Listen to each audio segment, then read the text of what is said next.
பேர் பிடி செல்வகுமார். எஸ்கேடி நிறுவனம் சார்பாக நானும் என்னுடைய நண்பர் சிபு இந்த படத்தை தயாரிச்சுக்கிட்டு இருக்கோம். உங்கள் எல்லாருக்கும் தெரியும், இளைய தளபதி விஜய் அவர்கள், அவங்க கூடால ஸ்ருதிகாசன், கன்சிகா மோத்வானி, பெரிய ஆர்டிஸ்ட், இந்தியாவிலே பேசப்படுற ஆர்டிஸ்ட்டு, ஒரு புகழ் வாய்ந்த ஆர்டிஸ்ட்டு ஸ்ரீதேவி, கன்னடத்தில் சூப்பர் ஸ்டாராக பேசப்படுற சுதீப், இப்படி பெரிய நட்சத்திரங்களெல்லாம் இந்த படத்தில் நடிச்சிட்ருக்காங்க, எல்லாருக்கும் தெரியும்.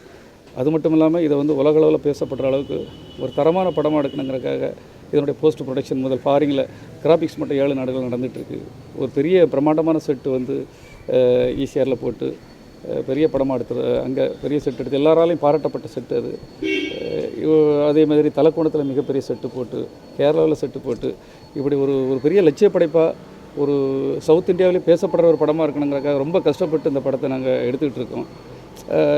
எல்லாருடைய ஒரு உழைப்பும், எங்களுடைய உண்மையான உழைப்பு, கஷ்டம். ஒரு விஜய் வந்து கிட்டத்தட்ட 147 நாள் இந்த படத்துக்காக அவர் நடிச்சிருக்காரு. இந்த ஒரு படைப்பை வந்து ஒரு நல்ல நாளில் வெளியிடணும்.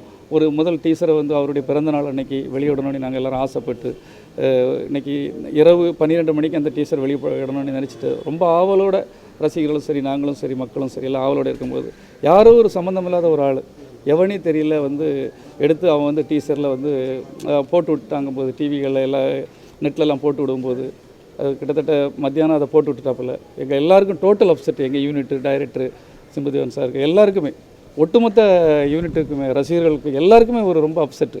ஏன்னா யாருடைய ப்ராடக்டை யார் எடுத்து விடுறது? கிட்டத்தட்ட இவ்வளோ பெரிய கோடிக்கணக்கில், பல கோடிக்கணக்கில் நாங்கள் கடன் வாங்கி எடுக்கிற ஒரு ப்ராடக்டை யாரோ ஒருத்தர் சாதாரணமாக எடுத்து விடும்போது அது வந்து மதன வேதனை, ரொம்ப கஷ்டமாக இருந்தது. என்ன பண்ணுறேன்னு எங்களுக்கு தெரியல.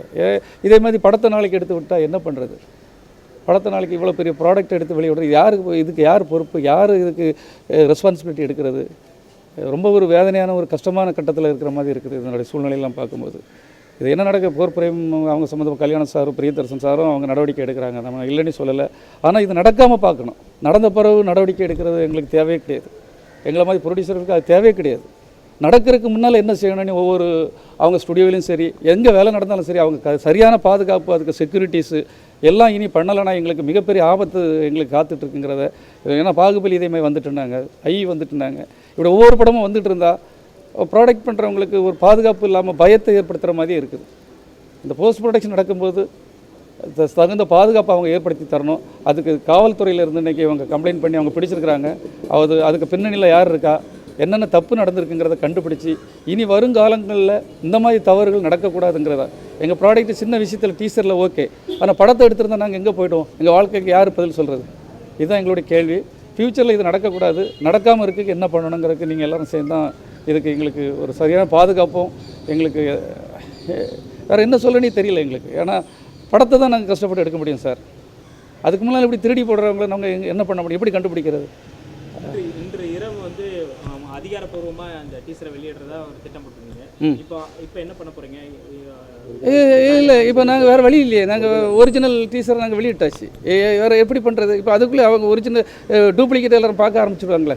டூப்ளிகேட் எவரும் ஒரு ஃப்ராடு பண்ணுறதை அனுப்பிச்சி விட்டதை அதை பார்க்க ஆரம்பிச்சு. நாங்கள் ஒரிஜினல் கஷ்டப்பட்டு அதுக்காக அனௌன்ஸ்மெண்ட் எல்லா டிவிலையும் எல்லாலையும் விளம்பரம் பண்ணி அனௌன்ஸ்மெண்ட் எல்லாம் பண்ணிக்கிட்டு இருக்கிறோம்.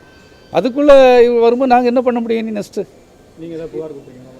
இப்போ நாங்கள் புகார் வந்து நாங்கள் எங்கே வேலை பண்ணணுமோ அங்கே தான் புகார் கொடுத்துருக்கோம். அவங்ககிட்ட என்ன சார் பண்ணணும் அவங்ககிட்ட தான் கேட்க முடியும். இதுக்கப்புறம் அடுத்த கட்ட நடவடிக்கை நாங்கள் என்ன செய்யணுங்கிறத என்பதான் கவுன்சிலில் தானு சார்ட்ட பேசியிருக்கோம். துணைத் தலைவர் கதிரீசன் சார் இங்கே வந்திருக்காங்க.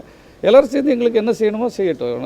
இதே தவறுகள் எங்களுக்கு இப்போ நடந்தது ஒன்று சார், நடக்காமல் பார்க்கணுங்கிறத எங்களுடைய இது. எங்களுக்கு வந்து இனி வர காலங்களில் இந்த மாதிரி ஒரு சின்ன விஷயம் கூட இங்கே நடக்கக்கூடாது. ஏன்னா யாருடைய ப்ராடக்ட்டு யார் எடுத்து போடுறதுங்கிறது தான் இங்கே முக்கியம். அது வந்து அதுக்கு தகுந்த நடவடிக்கை எடுக்கணும். இது மூலமாக காவல்துறை நடவடிக்கை எடுத்து கண்டிப்பாக பப்ளிக் மத்தியில் பெரிய அவேர்னஸை உருவாக்கணும். சினிமா துறைக்கு ஒரு பயம் இல்லாத ஒரு வழிமுறையை அவங்க கண்டுபிடிச்சி செய்வாங்கன்னு நாங்கள் நினைக்கிறோம், நம்புகிறோம். நான் 4 ஃப்ரேம்ஸ் கல்யாணம், இது வந்து என்னுடைய நிறுவனத்தில் நடந்ததுன்றது என்னால் ஜீர்ணிக்க முடியல. இது வந்து நான் மத்தியானம் 1:30 மணிக்கு சாப்பிட்டுருக்கேன். எனக்கு தகவல் சொன்னோன்னே நான் சாப்பிடாமட்டேன். நான் சாப்பிட்றதையும் சாப்பிடலையோ அது விட்ருங்க. இவனை இப்போ இந்த ஒரு 4 ஹவர்ஸில் இவனை ட்ரேஸ் பண்ணோம். எனக்கு அதுதான் என்னுடைய பெரிய வெற்றியாக இருக்குன்னு நினைக்கிறேன். இனிமேல் பட்டோ எங்கேயுமோ இந்த மாதிரி ஒரு தவறு நடக்கக்கூடாது. இது வந்து இந்த தவறை காவல்துறை வந்து சரியான இதில் நடவடிக்கை எடுத்து இவனுக்கு பின்னாடி யார் இருக்காங்கன்னு அதையும் பார்த்து இனிமேல்பட்டு யார் இந்த மாதிரி பின்னாடி இருக்கக்கூடாதுன்ற நடவடிக்கை எடுத்து இதுக்கு ஒரு முற்றுப்புள்ளி வைக்க நான் தாழ்மையுடன் கேட்டுக்கொள்கிறேன். இல்லை 12 மணிக்கு இது போட்டேன்னு சொன்னாங்க. 2 மணிக்கு இந்த இது வந்து பார்த்து அப்படியே பார்த்து 1:30 மணிக்கு 2 மணிக்கு அது ஆட்டோமேட்டிக்காக அது ஒரு தவறாகிடுச்சின்னு நினச்சி நிறுத்திட்டாங்க. பட் இவன் என்ன பண்ணான், இவன் யாருக்கிட்ட கொடுத்தான், அவன் எங்கே போனான், அதெல்லாம் எனக்கு தெரியாது. ஆடகத்தில் காவல்துறை அது சரியான நடவடிக்கை எடுப்பாங்க. இது வந்து வரக்கூடாது. இப்போ நாசிக் பிரஸில் நோட் அடிக்கிறாங்க, சிவகாசியில் நோட் அடிக்கிற மாதிரி ஆயிடுச்சு. வரக்கூடாது. இது வராமல் இருக்கிறதுக்கு தகுந்த நடவடிக்கை காவல்துறை எடுப்பாங்க. எடுத்தாச்சு. அவங்க எடுத்துட்டாங்க. நாங்கள் ஸ்டாப் பண்ணுறதில்ல. இவங்க யாருக்கு எப்படி அவன் அமிச்சானோ அவங்க ஏதோ ஸ்டாப் பண்ணிட்டாங்க. அதனால் இப்போ தயாரிப்பாளர் சைட்லேருந்து ஒரிஜினல் ரிலீஸ் பண்ணிட்டாங்க. ராத்திரி 12 மணிக்கு விஜய்யுடைய பர்த்டேக்கு ரிலீஸ் பண்ணுறது கவுண்ட் டவுன் போட்டு பண்ணுறேன்னு சொல்லியிருந்தாங்க. அது ரொம்ப சந்தோஷம். அதுக்கு முன்னாடி இது வந்ததுனால இது ரிலீஸ் பண்ணிட்டாங்க. இப்போ எல்லோரும் போலீஸில் கம்ப்ளைண்ட் கொடுத்துருக்கோம். போலீஸ் இப்போ அவனை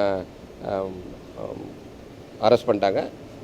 ஸ்டேஷன் கூட்டிட்டு போய் அவங்கள என்ன விசாரித்து என்ன நடவடிக்கை. இது ஒரு முக்கியமான ப்ராஜெக்ட், பெரிய ஸ்டார் நடிக்கிற படம். இது எப்படி சார் இவ்வளோ கவனக்குறைவாக? கவனக்குறைவுன்னு இதில் சொல்கிறதில்ல. எல்லாரும் கவனமாக தான் இருந்திருக்காங்க. அது யானைக்கும் அடி சரக்குன்னு சொல்ல மாதிரி எனக்கு இது வரைக்கும் என்னுடைய 60 வயசில் 61 வயசு எனக்கு 2 ஆகுது. 12 வயசுலேருந்து நான் சினிமா துறையில் இருக்கேன்.